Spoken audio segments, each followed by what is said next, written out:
여러분 안녕하십니까. 어젯밤 충남 서천의 한 시장에서 큰 불이 났습니다. 다친 사람은 없었지만 300개 점포 가운데 220여 개가 불에 타 큰 피해가 발생했는데요. 윤석열 대통령과 한동훈 국민의힘 비대위원장이 오늘 동시에 이 현장을 찾아 상인들을 위로했습니다. 화재 소식은 잠시 후에 자세히 전해드리도록 하고요. 먼저 갈등설이 불거진 두 사람의 만남 어땠는지부터 살펴보겠습니다. 대통령실로부터 사퇴 요구를 받았지만 거부했다고 한 한동훈 위원장. 오늘 윤 대통령을 만나서는 깍듯이 인사했고 대통령에 대한 존중과 신뢰는 변함이 없다고 말했습니다. 윤 대통령은 한 위원장과 함께 전용 열차를 타고 서울로 돌아왔습니다. 고조됐던 갈등이 봉합 수순을 밟고 있는 모양새입니다. 윤수환 기자의 보도입니다. 대통령과 집권여당 비상대책위원장의 정면 충돌로 인한 긴장감이 고조된 상황에서 양측의 만남이 제 현장에서 이뤄졌습니다. 국민의힘 한동훈 비대위원장은 충남 서천 시장 화재 현장을 30분 먼저 찾아 윤석열 대통령을 기다렸습니다. 눈발이 날리는 강추위 속에서 기다린 한 위원장에게 윤 대통령이 다가왔고 악수를 건네는 윤 대통령을 향해 한 위원장은 허리를 90도로 꺾어 인사했습니다. 그래. 윤 대통령은 한 위원장의 어깨를 가볍게 두드리며 대화를 건넸습니다. 내가 또 오다 보니까 장동혁이 지역구구만. 한 위원장은 피해 상황을 보고받고 소방대원들을 격려하는 윤 대통령 옆에서 함께 자리를 지켰습니다. 서울로 돌아갈 땐 윤 대통령의 제안으로 대통령 전용 열차에 함께 올랐습니다.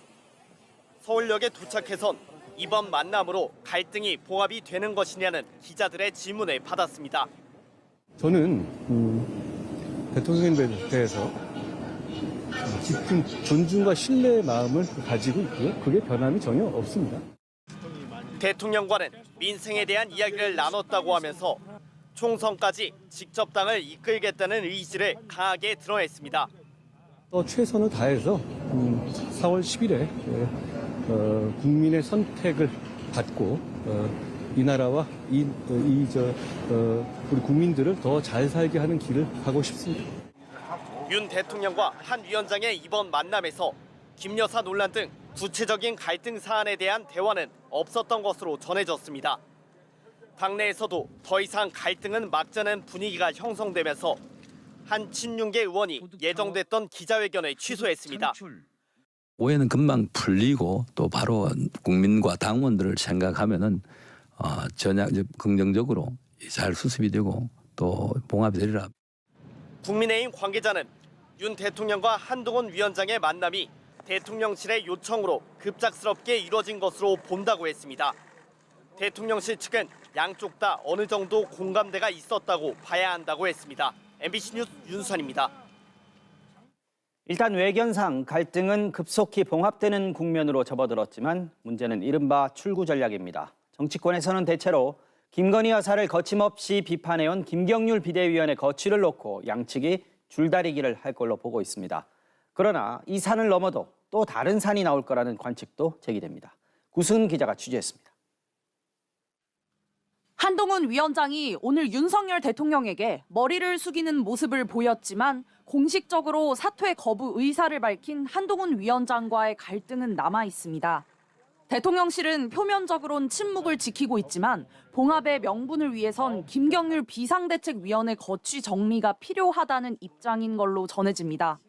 대통령실의 한 관계자는 한동훈 위원장한테 나가라는 것도 아니고 김경률도 양보 못하겠다고 하면 너무 고집이 심한 거라고 전했습니다. 김 의원이 최소한 총선 출마를 접거나 비대위원회에서 물러나야 한다는 뜻입니다. 국민의힘 안에서도 외관상 갈등 봉합에 시그널을 줄 수 있다며 동의하는 시각이 있습니다. 그것도 하나의 방법일 수 있어요. 공격적 논란인데 이 부분이 그렇다고 한다면 대외적으로 그런 것 모양을 갖추고. 하지만 한동훈 위원장으로선 선뜻 수용하기 어려운 조건입니다. 김경률 위원은 한 위원장의 취임 일성인 운동권 청산의 선봉에 선 영입 인사로 직접 공을 들여 데려왔다는 그의 낙마가 한 위원장의 입지에도 타격이 불가피하기 때문입니다. 운동권의 특권 정치, 지금의 민주당을 상징하는 얼굴이 바로 정청래 의원입니다. 그 김경률이 이 마포에서 그 정청래와 붙겠다고 나선 겁니다. 한 위원장의 다음 행보를 놓고 당내 전망이 엇갈리는 가운데 일각에선 김경률 비대위원을 포함해 지역구 출마가 예정된 다른 비대위원들까지 한꺼번에 사퇴시키는 방법도 거론됩니다. 김 위원의 거취가 정리되더라도 향후 공천 과정에서 당정 갈등은 언제든 재현될 거란 전망이 적지 않습니다. 한동훈 위원장이 우세성을 끝낼 것이고 2차, 3차전이 있을 겁니다. 2차전에서 공천에서 덜덜덜 끌려가는 상황이 될 수 있거든요. 여기가 부도 터지는 거거든요. 특히 명품백 의혹뿐 아니라 국회 재의결을 앞둔 쌍특검법 처리까지 해법을 놓고 당내 분란 가능성도 제기됩니다. MBC 뉴스 구승은입니다.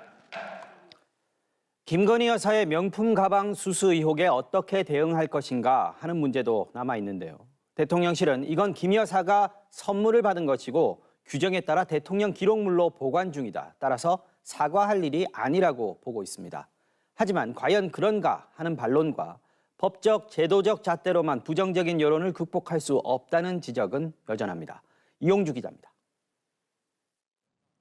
대통령실은 사과를 할 필요가 없다는 입장을 고수하고 있습니다.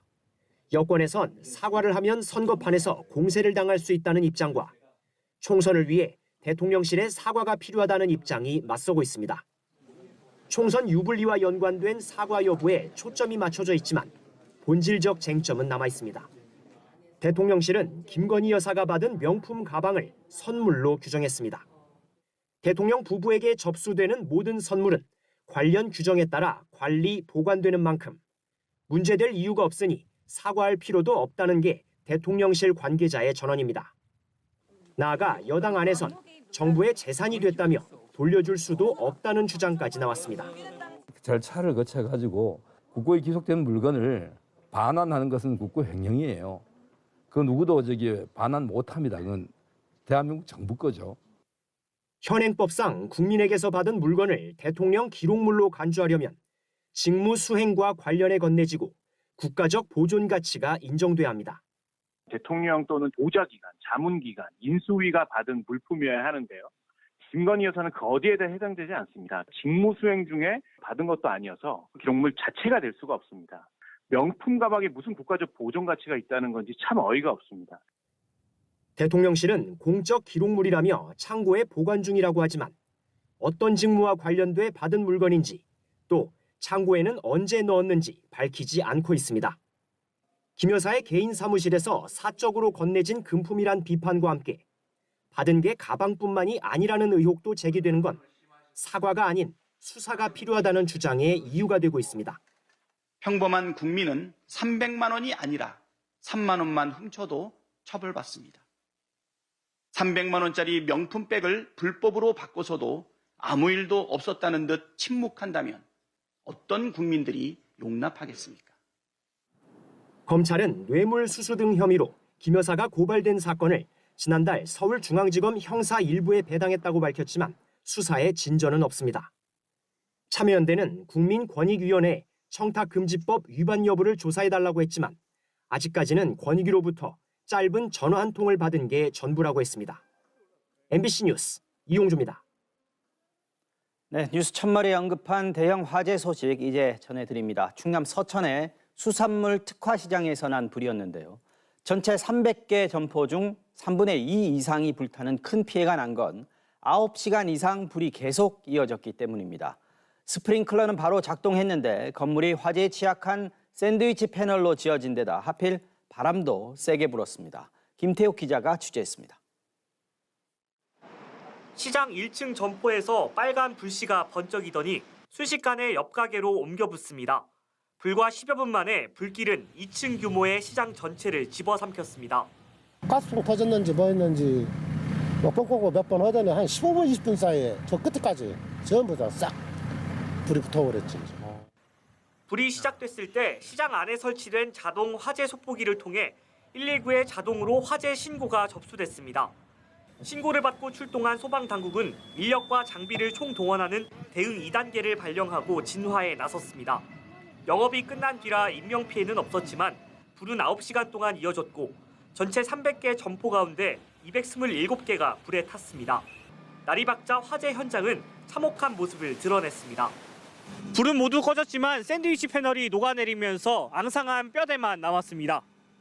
시장 점포 대부분은 화재에 취약한 자재로 지어진 데다 바람도 강하게 불어 진화하는 데 애를 먹었습니다.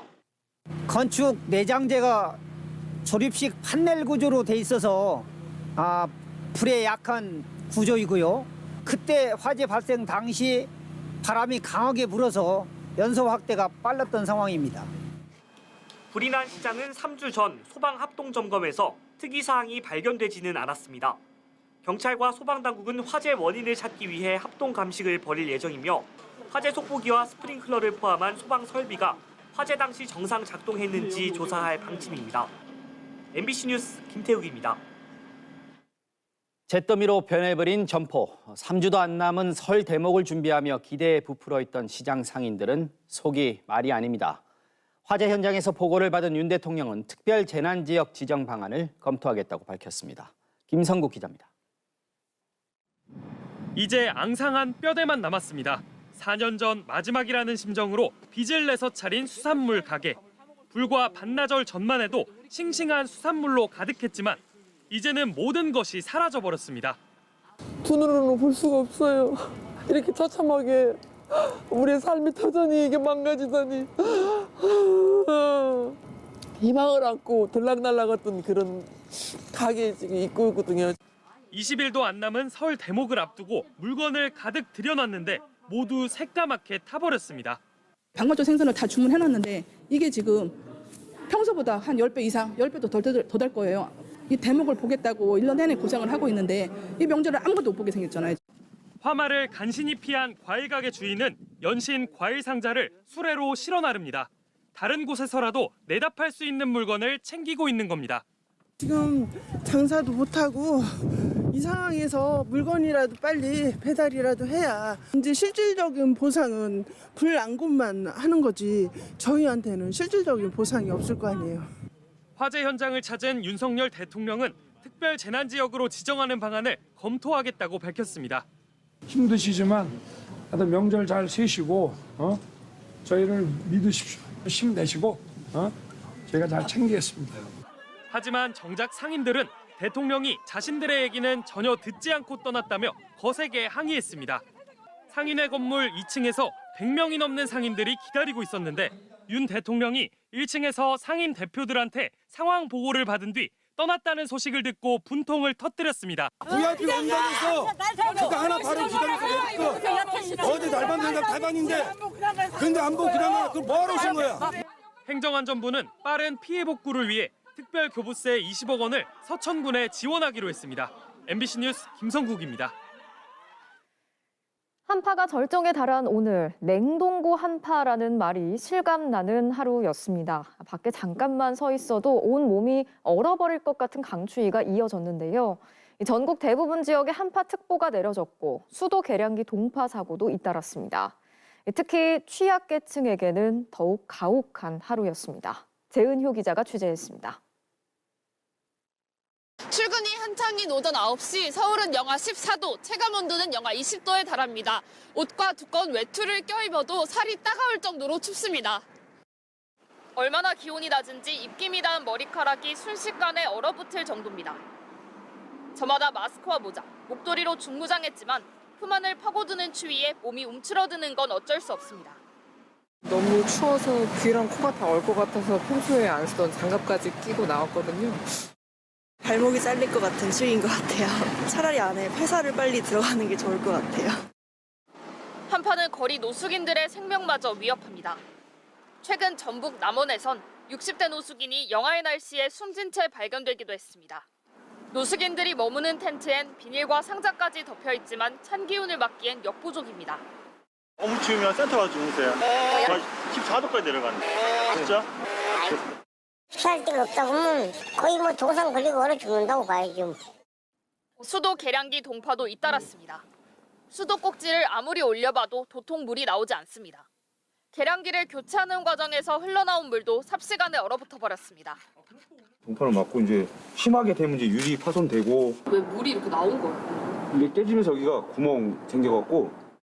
손 씻으려고 일단은 물을 틀었는데 안 나오는 걸 확인했고 씻는 거라든지 그다음에 화장실 이용하는데 좀 불편을 중앙재난안전대책본부가 집계한 어제 오늘 누적 통파 건수는 오후 5시 기준 104건에 이릅니다.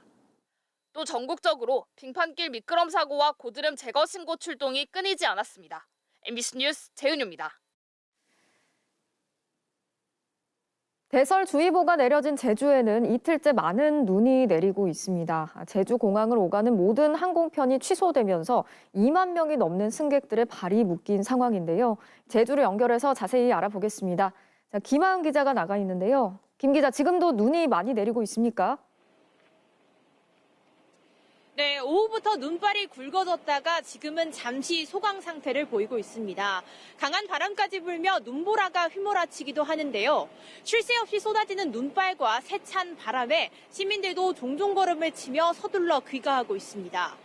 제주공항에도 시속 72km가 넘는 강풍이 휘몰아치면서 강풍과 급변풍 경보가 내려졌습니다.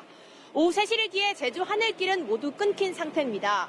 더 많은 눈이 내릴 것을 대비해 항공사들도 비행기 운항을 취소하면서 오늘 하루에만 420여 편이 결항됐습니다. 이 때문에 2만 명 넘는 승객들이 제주도를 떠나지 못하고 있고 대체 항공편을 찾으려는 승객들로 공항은 온종일 북적였습니다. 내일까지 굳은 날씨가 이어질 것으로 예보돼 표를 구하기도 쉽지 않은 상황입니다. 제주 앞바다에도 풍랑특보가 내려져 목포와 녹동을 제외한 5개 항로의 여객선 운항이 통제됐습니다.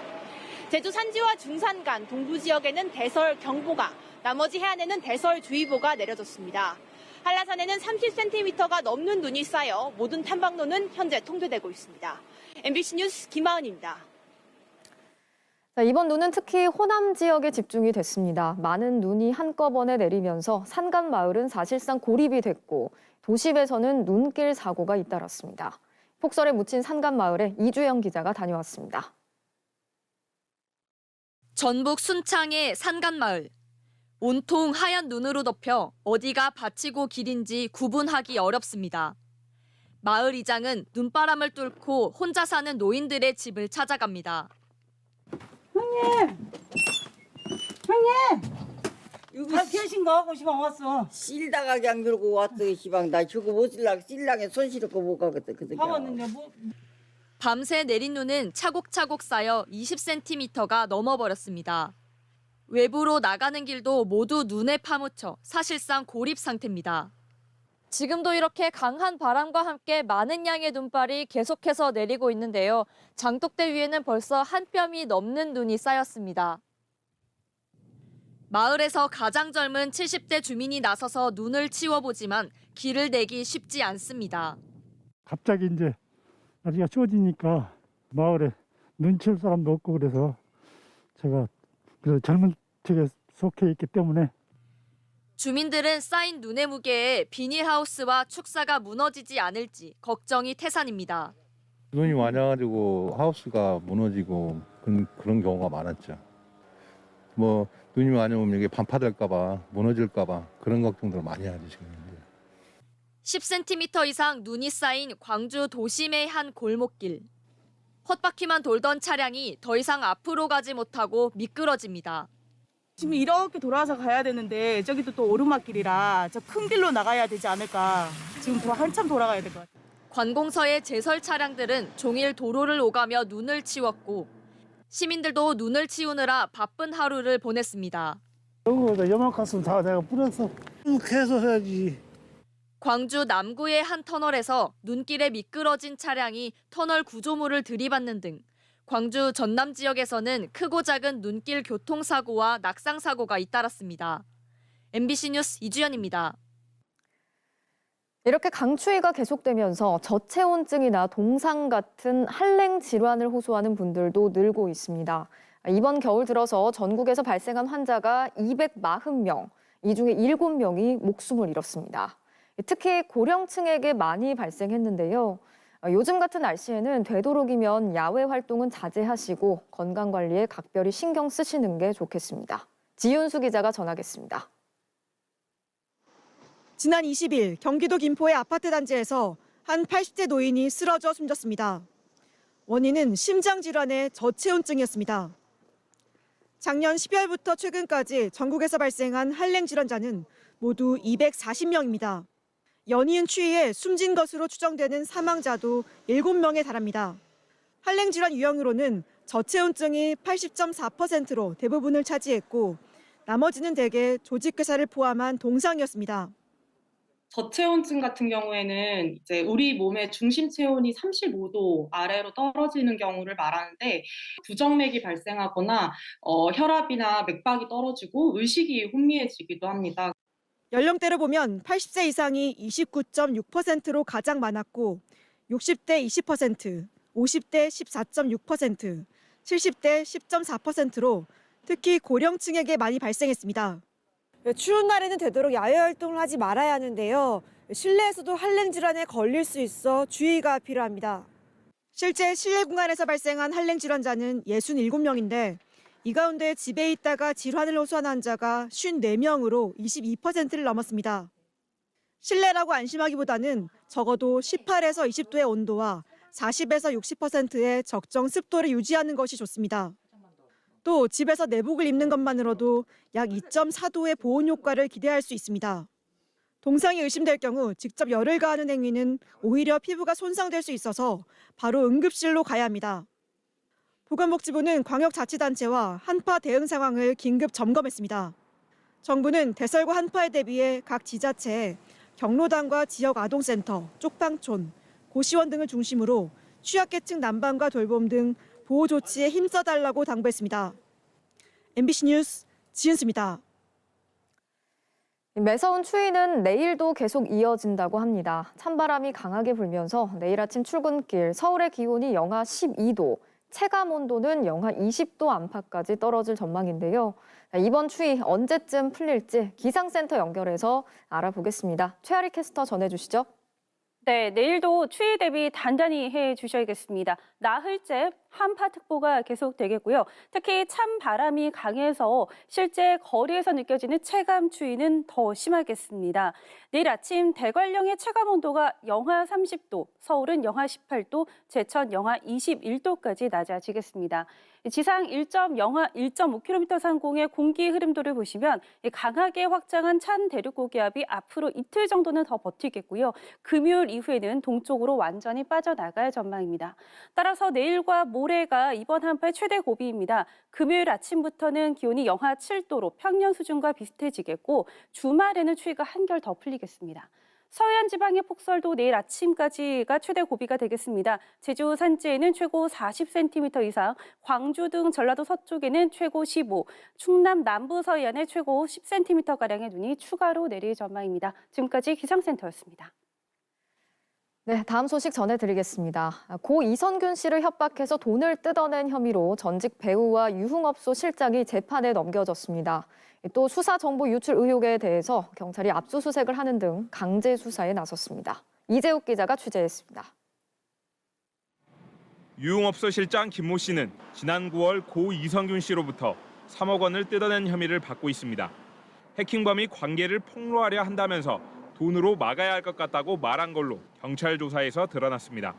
유흥업소 실장의 지인으로 역시 고 이선균 씨를 협박해 5천만 원을 받아낸 전직 배우 박모 씨도 구속 상태에서 오늘 재판에 넘겨졌습니다. 고 이선균 씨 공갈 협박한 혐의 인정하세요? 마약 투약 혐의 알리려고 협박하셨나요? 두 사람은 교도소에서 처음 알게 된 사이로 같은 아파트에 살며 수년 동안 가깝게 지냈던 걸로 알려졌습니다. 다만 이들은 이 씨를 상대로 각자 범행에 나섰으며 공범 관계는 아닌 것으로 파악됐습니다. 한편 이 씨의 수사정보 유출 의혹을 수사 중인 경기 남부경찰청은 이 씨의 마약 투약 혐의를 수사한 인천경찰청 마약범죄 수사계를 어제 압수수색했습니다. 해당 수사정보를 비교적 자세히 보도한 한 인터넷 언론사도 동시에 압수수색했습니다. 인천경찰청은 앞서 지난 15일 근처경찰청인 경기 남부청에 수사정보 유출 경위를 파악해달라고 의뢰했습니다. 인천청 소속 직원들의 휴대전화와 수사 관련 자료를 확보한 경찰은 압수물 분석을 통해 실제로 경찰 내부에서 특정 언론사로 수사 정보가 유출됐는지 확인할 방침입니다. MBC 뉴스 이재욱입니다.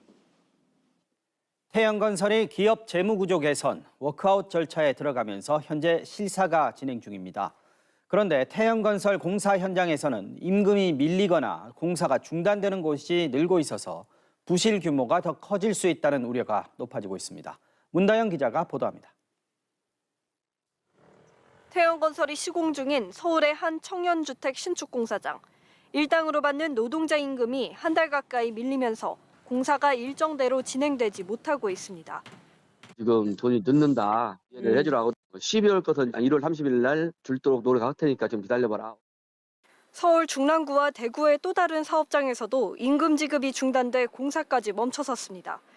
산업은행이 현재 3일 회계법인을 통해 태영건설의 자산에 대한 실사에 착수한 상태인데 워크아웃과 동시에 태영건설이 협력업체에 지급한 어음을 현금화한 대출이 금융채권으로 분류되면서 채무 상환이 유예됐기 때문입니다. 태영건설은 상황 해결을 위해 노력 중이라며 임금은 채권단의 동의를 얻어 지급할 계획이라고 밝혔습니다. 태영건설은 자신들이 보증한 시행사의 채무, 즉 우발 채무가 2조 5천억 원 정도라고 주장하고 있습니다.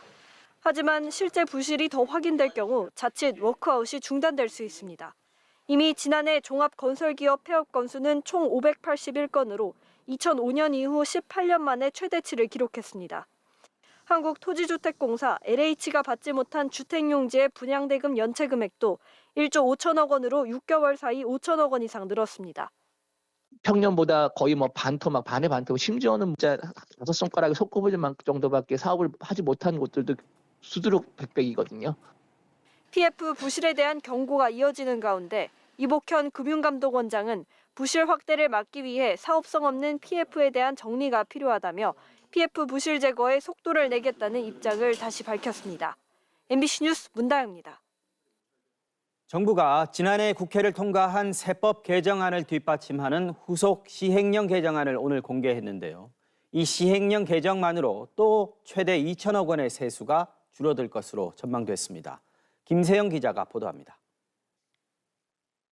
먼저 다주택자에 적용되는 세금 중과 제외 대상이 늘어납니다. 1주택자가 소형 주택이나 비수도권에 있는 미분양 주택을 구입하면 앞으로 2년간 양도세와 종부세 중과 대상에서 제외됩니다. 현금 영수증을 의무로 발행해야 하는 업종도 늘어납니다. 내년부터는 여행사업과 수영장 운영업 등 13개 업종과 함께 스터디 카페에서도 10만 원 이상 거래 시 반드시 현금 영수증을 발급해줘야 합니다.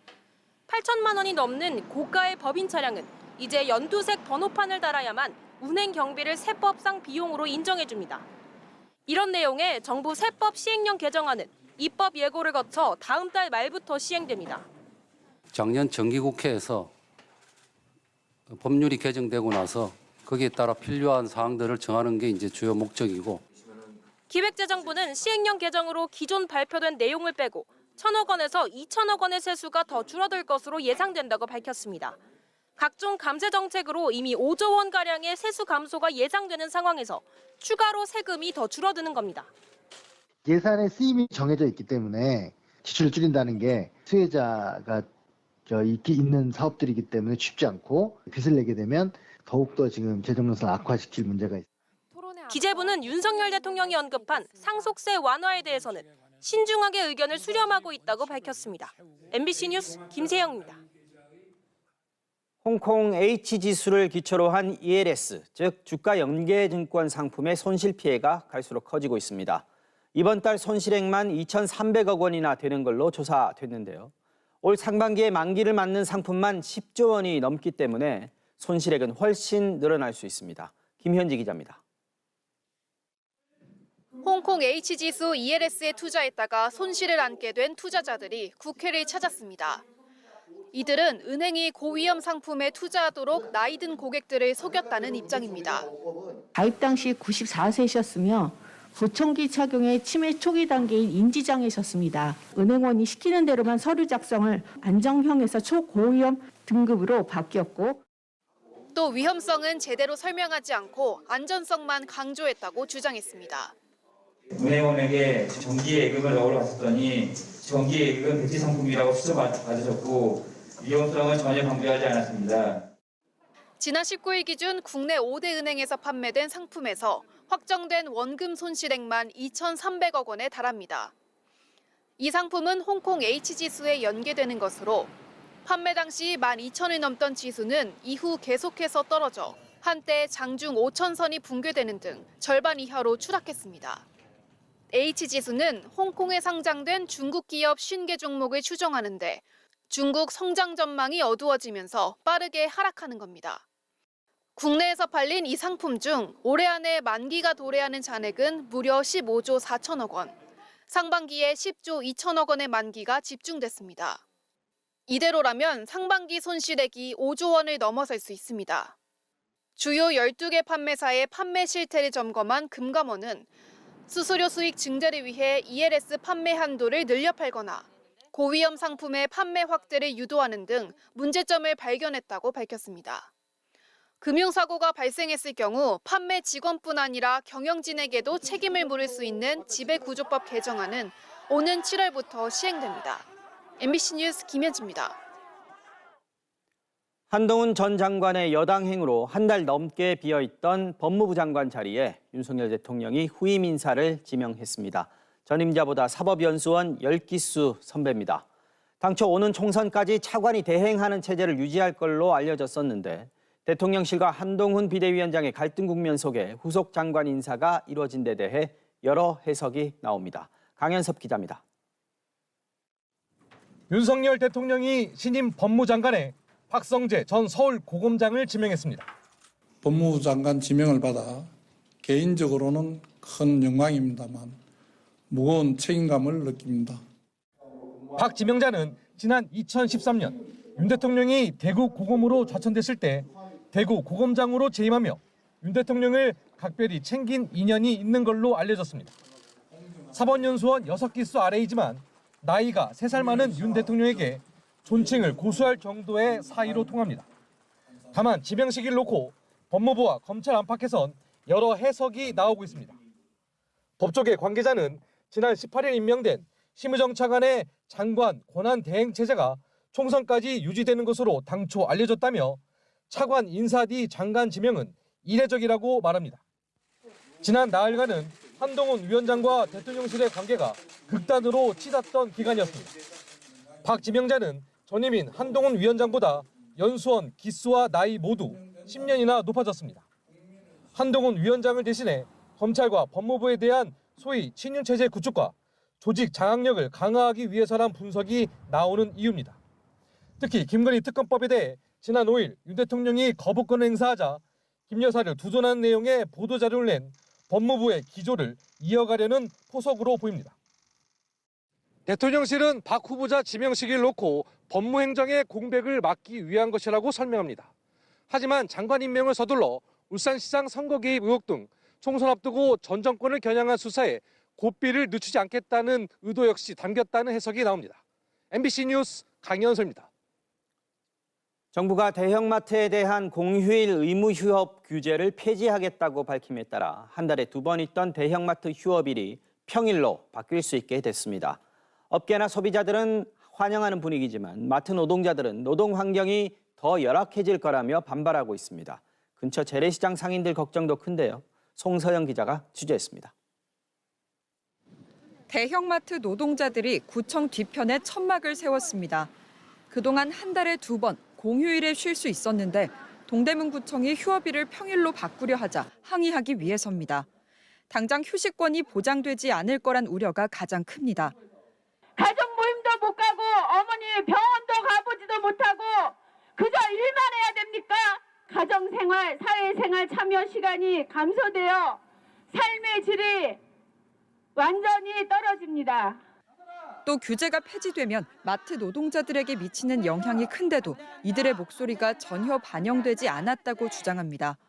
많은 지자체에서 이렇게 의무휴업일을 평일 변경할 때 노동자들의 의견을 대형마트의 점장을 통해서 듣고 있습니다. 또 점장이 우리 노동자들의 의견을 대변할 리가 만무하고 대형마트 공휴일 의무휴업은 골목시장 보호를 위해 2012년부터 도입됐습니다. 실제로 마트가 쉴 땐 동네 소매점이나 전통시장을 찾는다는 소비자도 만날 수 있었습니다. 마트가 쉬는 때 어떻게 장 많이 보세요? 토요일날 보고 아니면 동네 조그만하게 또 식자재 마트라든가 이런 게 있잖아요. 안 그러면 재래시장 간다든지. 상인들도 제도가 폐지되면 그나마 이어졌던 젊은 손님들의 발길이 끊길까 봐 우려하고 있습니다.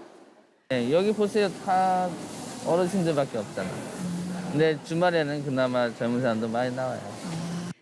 반면 대형마트 휴일 의무 휴업이 더 이상 효과가 없다는 주장도 제기됩니다.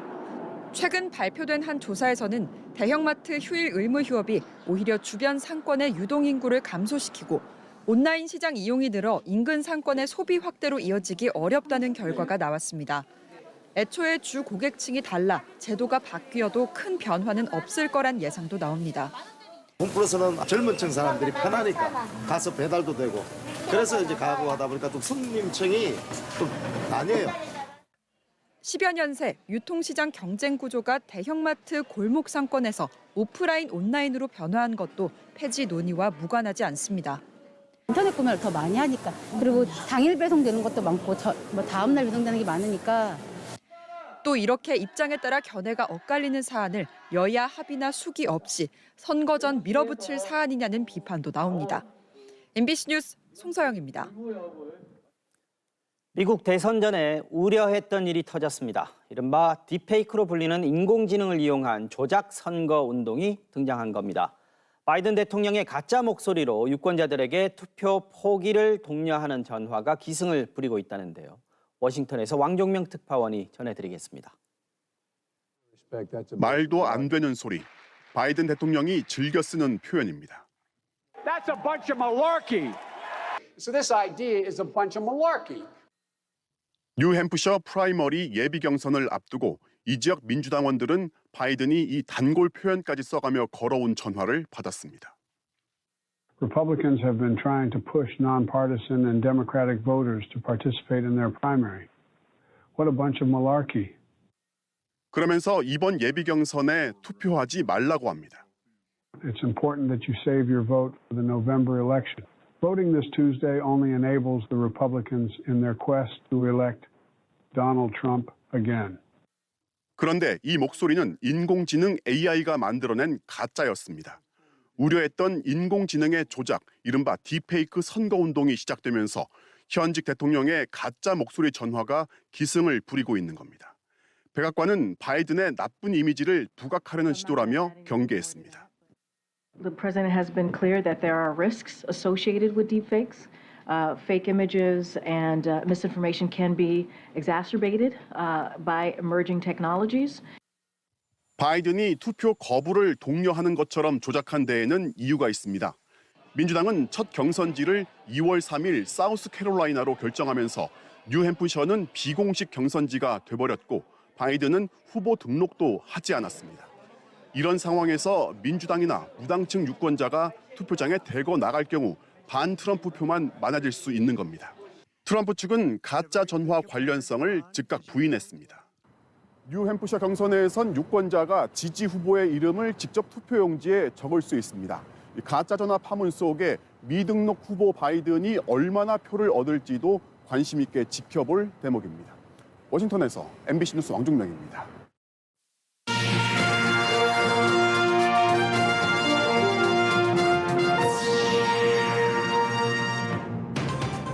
이번 총선에선 선거법 위반 때문에 김해시 의원과 하만군 의원 재선거도 치러집니다. 또 현직이 중도 사퇴해 보궐선거도 치르는데 공천 여부 등을 알아봅니다. 설 명절을 앞두고 원산지 단속이 시작됐습니다. 올해만 벌써 전국에서 100건이 넘는 위반 사례가 적발됐습니다. 관광시설 30여 곳을 민간에 위탁해 운영하는 남해군에선 사용료를 제때 받지 못하는 등 문제가 잇따르자 사실상 직영으로 방향을 틀고 있습니다. 창원시와 우호협약을 맺은 폴란드 포즈난시 대표단이 창원을 방문했습니다. 방사는 물론 교육과 문화 영역에서도 교류 확대 방안을 모색하기 위해서입니다. 여러분 안녕하십니까? 화요일 밤 뉴스데스크 경남입니다. 오는 4월 국회의원 선거와 함께 경남에선 김해 시의원과 하만군 의원 재선거도 치러집니다. 각각 더불어민주당과 국민의힘 소속 지방의원의 선거법 위반 때문인데 국민의힘은 해당 선거구에 무공천을 결정했고 민주당은 고심 중입니다. 그런데 현직에서 중도 사퇴해서 치르는 보궐선거에 대해선 이런 책임 정치 움직임이 보이지 않습니다. 박종훈 기자입니다. 형사처벌이라든가 선거법 위반 같은 것이죠. 그런 귀책으로 이런 재보궐이 이루어지게 된 경우에 있어서는 후보를 내지 않겠습니다. 한동훈 비대위원장의 발언에 이어 당 공천관리위원회의 귀책 사유 무공천 방침에 따라 국민의힘은 오는 4월 총선과 함께 치르는 함안군 의원 재선거에 후보를 내지 않기로 결정했습니다. 자당 소속 군의원의 선거법 위반으로 당선 무효형이 확정돼 발생한 재선거이기 때문입니다. 법 위반으로 인해서 이제 당선 무효가 되는 거 있지 않습니까? 그 지역에 대해서는 우리가 무공천하는, 우리 같은 경우는 함안 군의원만 지금 무공천하는 걸로. 국민의힘은 대전 중구 기초단체장 1곳과 경북 울진군 등 광역의원 4곳, 함안군 등 기초의원 8곳 등 모두 13곳의 4월 재보선 지역에 당 귀책 사유를 들어 무공천을 결정했습니다. 더불어민주당은 어떤 움직임을 보이고 있을까? 김해시 의원 재선거는 더불어민주당 소속 시의원의 선거법 위반으로 치르는 선거입니다. 더불어민주당 당원입니다. 당 소속 선출직 공직자가 부정부패 사건 등 중대한 잘못으로 그 직위를 상실해 재보궐선거를 실시하게 된 경우 후보를 추천하지 않는다고 돼 있습니다. 하지만 더불어민주당은 김해시 의원 재선거에 후보 공천 여부를 아직 결정하지 못하고 있습니다. 그 부분은 저희가 저희 지역 의견을 이제 좀 수렴해가지고 중앙당과 협의해서 아마 최종 결정하게 될 것 같습니다. 경남에선 이들 재선거와 함께 밀양시장과 진해구 도의원 보궐선거도 동시에 치러집니다. 두 곳 모두 국민의힘 소속 시장과 도의원이 중도 사퇴에 발생한 선거지만 국민의힘은 귀책 사유 무공천 방침을 적용한 재선거와 달리 총선 출마를 위해 사직해 발생한 재보선은 공천하기로 하고 관련 절차를 밟고 있습니다. 이에 대해 자치단체장이나 지방의원이 임기 절반도 채우지 못한 채 유권자와의 약속을 저버린 점, 추가 선거 비용 부담을 주민에게 떠넘긴 점 등 책임 정치 측면에서 이 또한 무공천이 바람직하다는 주장도 있습니다. 정당은 중도 사퇴 재보선의 경우에도 후보를 내지 않는 것이 유권자에 대한 도리이고 책임 정치를 구현하는 출발이 아닌가 봅니다. 무공천을 통한 여야의 책임 정치 실현이 어디까지 이어질지 예비 출마자와 유권자의 관심이 고조되고 있습니다. MBC 뉴스 박종웅입니다. 설 명절을 앞두고 제수용품 사러 장 볼 계획인 분들 많으시죠? 올해도 역시나 원산지 꼼꼼하게 살펴보셔야겠습니다. 올해만 벌써 전국에서 100건이 넘는 원산지 표시 위반 사례가 적발됐는데요. 단속 현장 이선영 기자가 취재했습니다. 경남 창원의 한 전통시장. 농산물 품질관리원 단속반원들이 판매대에 있는 곶감을 삽니다. 국산이에요?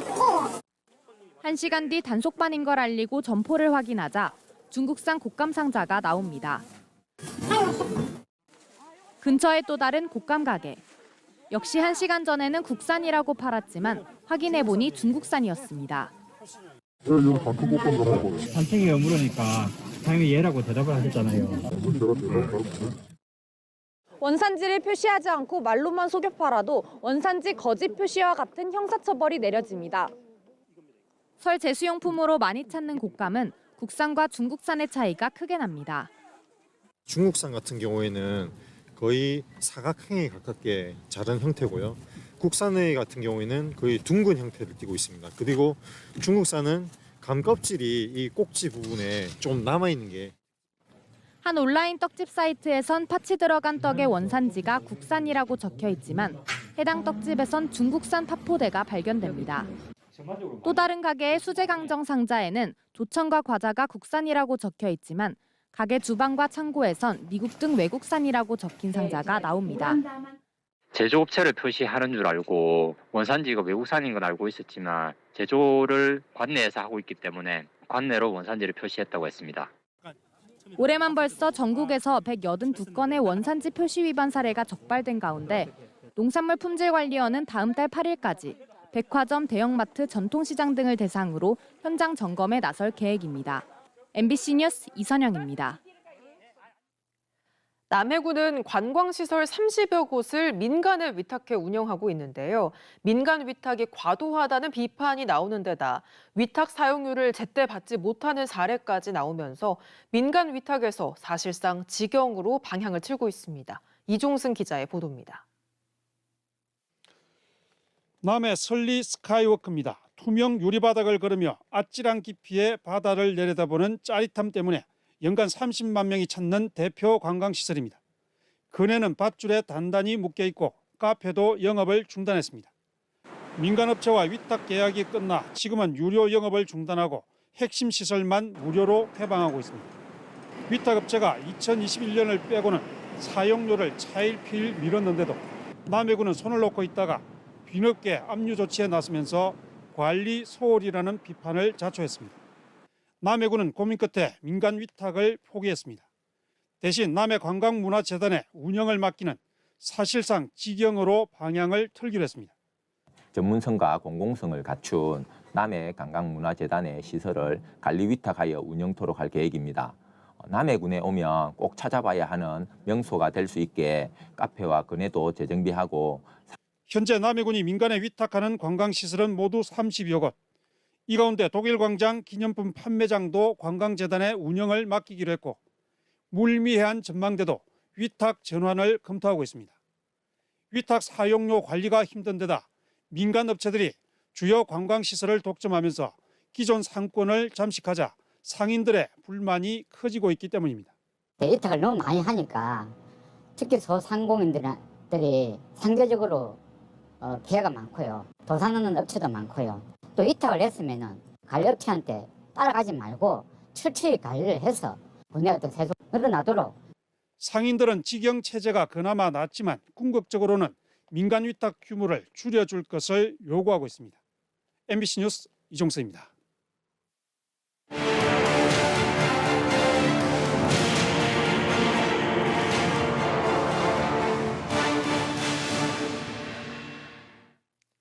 오는 4월에 치러질 제22대 국회의원 선거를 앞두고 선거구별로 주요 현안을 짚어보고 있습니다. 오늘은 두 개의 선거구가 있는 양산 지역의 현안을 문철진 기자가 살펴보겠습니다. 양산 물금 신도시 한가운데가 텅 비어 있습니다. 전체 100만 제곱미터 부지에 부산대학교 양산 캠퍼스와 병원 등이 들어섰지만 나머지 70%의 땅은 20년이 지난 지금까지도 공터로 남아 있습니다. 상인들이 하나 둘 빠져나가면서 주변 상권은 공실이 넘쳐나는 등 도심 공동화 현상까지 나타나고 있습니다. 공실이 지금 한 60%, 70% 가까이 거리 되니까 임대 놓는 건물주들은 사실은 지금 공황 상태가 왔다고 봐도 과언이 아닐 정도로 양산시는 정부의 공간혁신구역 선도 사업을 통해 이 일대의 주거단지와 연구시설, 문화예술의 전당 등을 지을 계획이지만 땅 소유주인 부산대와 개발 주체인 LH가 개발 방식 등에 이견을 보이면서 유휴부지 개발은 여전히 답보 상태입니다. 3자가 다 돼서 오케이 했는데 지금 이제 개발 이익에 대해서 서로 좀 이걸 많이 가지기 위해서 좀 협의가 좀 안 되는 것 같습니다. 15,000여 세대 중 6,500여 세대가 입주를 시작한 사송 신도시는 전체 사업 준공이 2026년으로 미뤄지면서 입주민들의 불편이 커지고 있습니다. 병원이나 상가 등 편의시설 입주가 덩달아 지연되고 불법 주정차 단속 등의 행정 서비스도 제대로 제공받지 못하는 겁니다. 신도시를 관통하는 경부고속도로 나들목 설치도 지지부진합니다. LH는 사업비 문제로 부산 방면만 나들목 설치를 추진 중이지만 입주민들은 서울 방면을 포함한 양방향 나들목 설치를 요구합니다. 우리 사송 시민들의 기득권을 요구하는 게 아니고 양산의 전체적인 교통 분산 효과를 갖다가 유발할 수 있는 거기 때문에 양방향 하이패스를 요구를 하게 되었습니다. 끊임없이 제기되고 있는 동부권과 서부권의 불균형 문제를 해결하고 부산 노포동과 양산 북정을 잇는 양산 도시철도, 부산과 양산, 울산을 잇는 광역 철도망을 차질 없이 구축하는 것도 과제입니다. MBC 뉴스 문철진입니다. 방위 산업이 발달한 창원시는 지난해 폴란드 포즈난시와 우호 협약을 체결했습니다. 이번에 포즈난시 시장을 비롯한 포즈난 대표단이 창원을 직접 찾았는데요. 방산 분야는 물론이고 교육과 문화 영역에서까지 교류를 확대하기 위함입니다. 이재경 기자입니다. 인구 50만 명 규모의 폴란드 포즈난시. 폴란드 수도인 바르샤바와 독일 베를린 사이에 자리 잡은 이 도시에는 창원시와 비슷하게 방위 산업을 중심으로 12만여 개의 기업이 밀집해 있습니다. 폴란드의 대표적인 공업 도시이자 25개 대학을 보유하고 있어 유럽을 대표하는 교육 도시이기도 합니다. 지난해 9월 창원시는 포즈난시와 국제 우호 협약을 맺었고 교류 확대를 위해 야책 야스코비악 포즈난 시장과 기업 관계자들이 창원시를 찾았습니다. 방위 산업과 수소, 철도 관련 교류는 물론 교육과 문화까지 민간 영역에서의 다양한 교류를 추진합니다. I see also very good future for the exchanging students. So it is the wine point, the culture. 창원시도 관련 지원을 아끼지 않겠다는 계획입니다. 폴란드 현지에 있는 분들 학생들이 우리 기업에서 와서 조금 한국을 체험을 하고 다시 방산기업 같은 데 취직을 한다면 빠르게 서로 성장할 수 있기 때문에 그런 쪽도 좀 지원을 해나갈 겁니다. 새로 들어선 폴란드 정부가 이전 정부에서 추진했던 한국과의 방산 계약을 재검토할 수 있다는 우려가 나오는 가운데 이번 포즈난 시장의 창원 방문은 폴란드와의 2차 무기 계약 성사에 긍정적인 영향을 줄 수 있다는 분석입니다. 한국과 폴란드가 이런 방산뿐만 아니라 다른 민간 교류 차원에서도 좀 활발하게 진행된다면 현 집권 여당도 이렇게 크게 반대를 못할 겁니다. 결국 그런 점에서 이번 시장의 방문은 아주 좋은 일이라고 생각하고. 폴란드 포즈난 대표단은 창원시와 현대 로템을 시작으로 오는 26일까지 창원의 기업체와 대학, 해군 사관학교 등을 들릅니다. MBC 뉴스 이재경입니다. 전국적으로 북극 한파가 이어진 오늘 경남 지역도 하루 종일 강추위가 이어지고 있습니다. 거창에 오늘 낮 최고 기온이 영하 4.4도를 기록했고 산청이 영하 4.2도, 함안 영하 4.1도, 합천 영하 1.2도 등 대부분 지역이 한낮에도 영하의 기온을 보였습니다. 내일도 하루 종일 영하의 날씨가 계속되는 등 이번 추위는 모레 오전까지 이어지겠습니다. 서해상에서 접근하는 눈구름의 영향으로 오늘 밤 서부 내륙 지역에는 눈이 내리는 곳이 있겠습니다. 거제와 남해, 통영, 산청 지역에는 강풍주의보가 발효 중입니다. 신소재 개발과 소재 합성, 응용 연구 개발을 위한 경상국립대학교의 램프 사업단 및 분자 제어 연구소가 오늘 문을 열어 2028년까지 최대 178억 원의 연구비를 지원받습니다.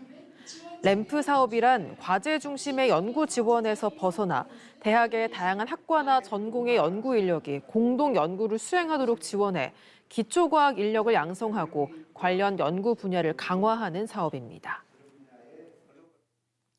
낙동강 네트워크가 오늘 기자회견을 열어 함안군이 부산 경납의 상수원인 낙동강 둔치에 수은과 크롬, 벤젠 등 유해 화학 물질이 안전 기준의 수백 배를 초과하는 인조잔디 야구장을 설치하려고 한다고 밝혔습니다. 이들은 또 함안군이 미세 플라스틱 오염 행위인 인조잔디 야구장 설치를 백지화하고 낙동강 유역환경청은 수돗물 불안을 가중하는 인조잔디를 철거하라고 주장했습니다.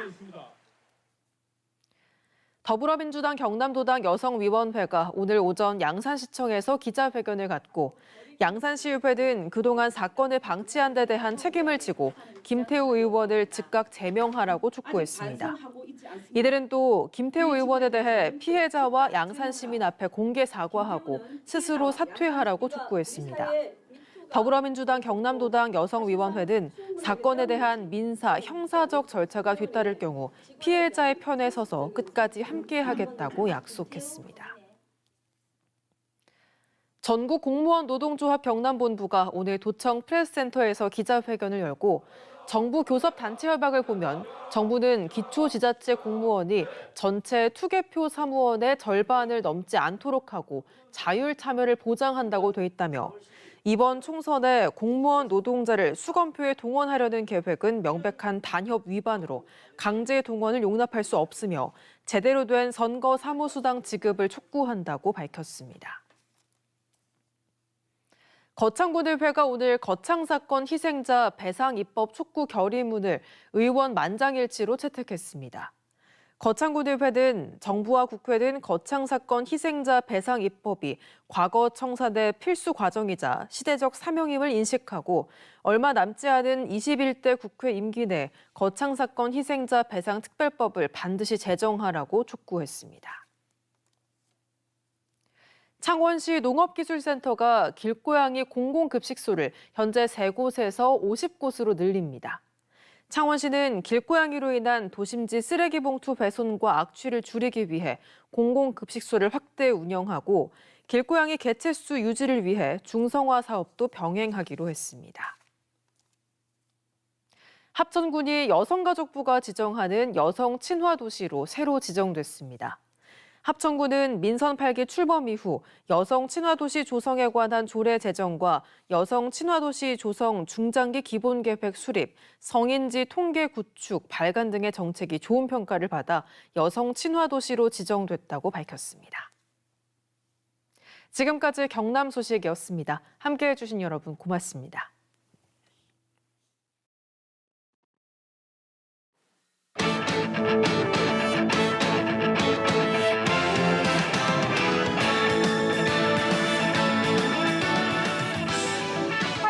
스포츠 뉴스입니다. 아시안컵 조별 예선 마지막 경기에 부상 중이던 황희찬 선수가 복귀할 것 같습니다. 동료들도 기대를 숨기지 않고 있는데요. 송기성 기자입니다. 엉덩이 근육 부상으로 1, 2차전에서 모두 결장했던 황희찬. 그동안 훈련 강도를 조금씩 높였던 황희찬은 이제 말레이시아전에 뛸 수 있을 만큼 몸 상태를 회복했습니다. 선발과 교체 투입 중 클린스만 감독의 선택만 남은 가운데 황희찬이 돌아온다면 2차전에서 답답했던 공격진의 숨통을 틔울 전망입니다. 진수형이라든지 희찬이라든지 부상 속도가 좀 빨라지고 있는 점에서는 다행이라고 생각하고 있고 선수들이 또 합류를 한다면 좀 많은 도움이 될 것 같아가지고. 지난 카타르 월드컵에서도 부상으로 2경기를 쉬었지만 포르투갈전에서 극적인 결승골을 터뜨려 16강 기적을 이끌었던 황희찬은 강한 자신감에 차 있습니다. 당연히 선수로서 모든 경기에서 이기고 절대 지고 싶지 않다는 매 경기에서 좋은 결과들을 보여드리고 싶은 마음이 큰 것 같아요. 황희찬의 복귀가 임박하면서 대표팀도 밝은 분위기를 되찾았습니다.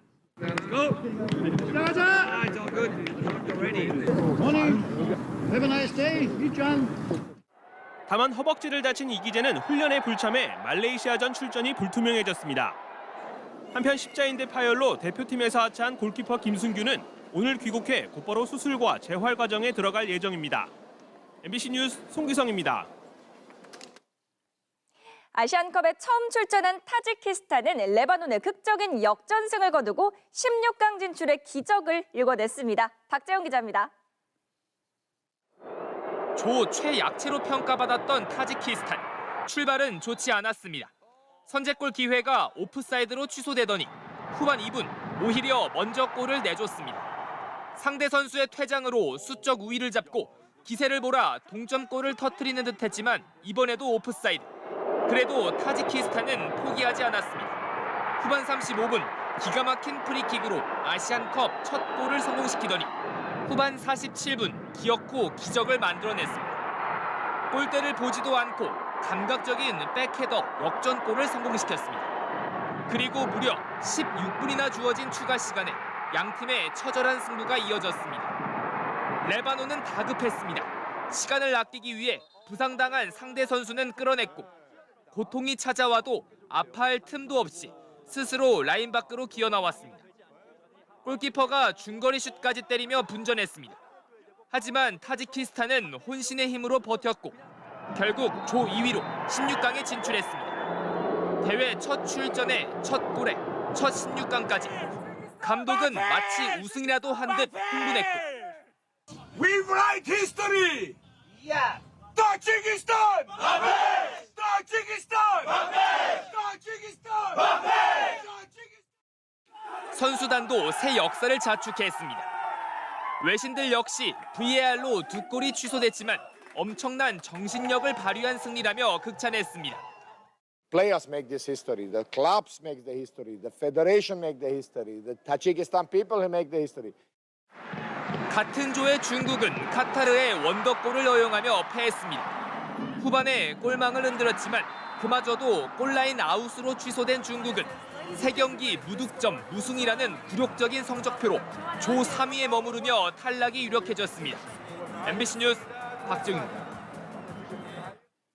한 경기에서 투수와 타자를 병행하며 뛰어난 실력을 과시하는 야구의 오타니처럼 빙판 위에서도 하루에 2종목을 넘나들며 남다른 능력을 자랑하는 선수가 있습니다.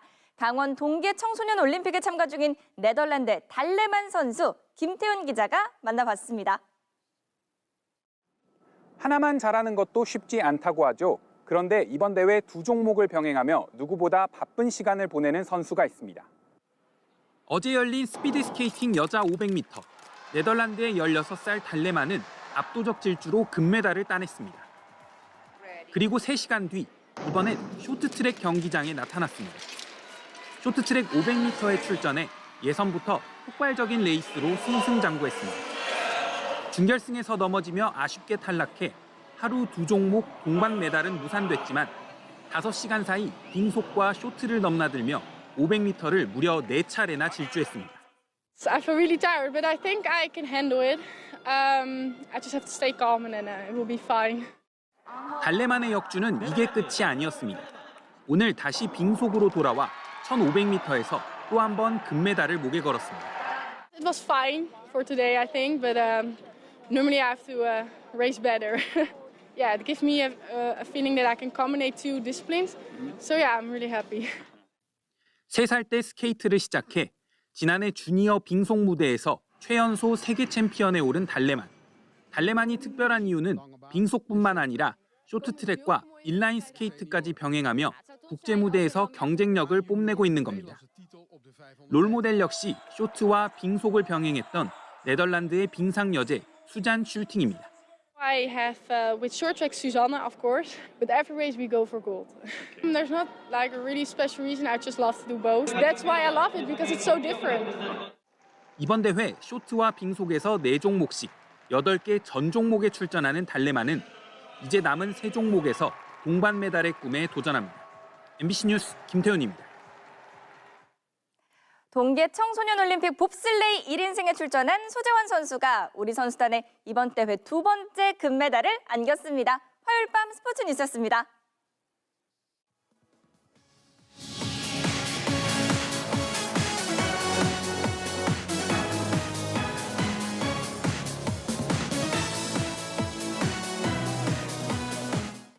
다운이 닦고 또 닦은 수건은 가운데서 냄새가. 그래서 모서리로 닦아요.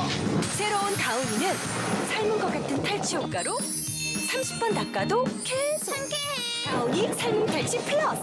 감기 조심하세요. 감기 조심하세요. 요 감기약 뭐더라? 비리린 팜피린. 팜피린 어디서 사야 돼? 비리린 팜피린. 액상은 약국에 있지. 마시는 팜피린 약국에만. 팜피린. 잇몸병 아파본 사람은 압니다.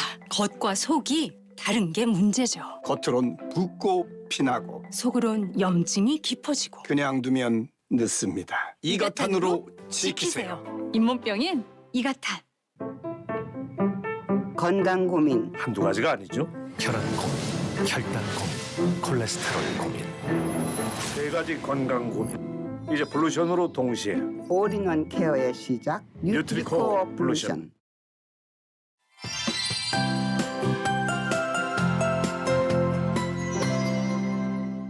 내일도 추위 대비 단단히 해주셔야겠습니다. 나흘째 한파특보가 계속되겠습니다. 온종일 영하권의 강추위가 이어질 텐데요. 특히 아침 출근길 체감하는 추위가 매우 심하겠습니다. 찬바람이 체온을 빼앗아 가면서 대관령의 경우 영하 30도, 서울이 영하 18도, 제천은 영하 21도까지 낮아지겠습니다. 서해안 지방의 폭설은 내일 아침까지가 최대의 고비가 되겠습니다. 앞으로 예상 적설량이 제주 산지에 최고 40cm 이상, 광주 등 전라도 서쪽에 최고 15, 충남 남부 서해안에 3에서 10cm가량입니다. 이 시각 위성 영상을 보시면 지금도 서해상에서 눈구름이 지속적으로 유입되고 있고요. 충남 서해안과 전라도 제주에는 시간당 2cm 안팎의 눈이 내리고 있습니다.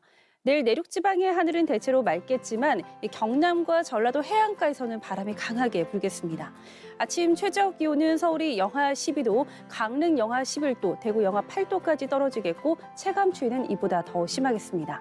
낮 기온도 서울이 영하 4도로 오늘보다는 약간 오르지만 여전히 춥겠고요. 이번 한파는 금요일 낮이 돼서야 누그러질 전망입니다. 날씨였습니다. 화요일 뉴스데스크 마치겠습니다. 함께해 주신 여러분 고맙습니다.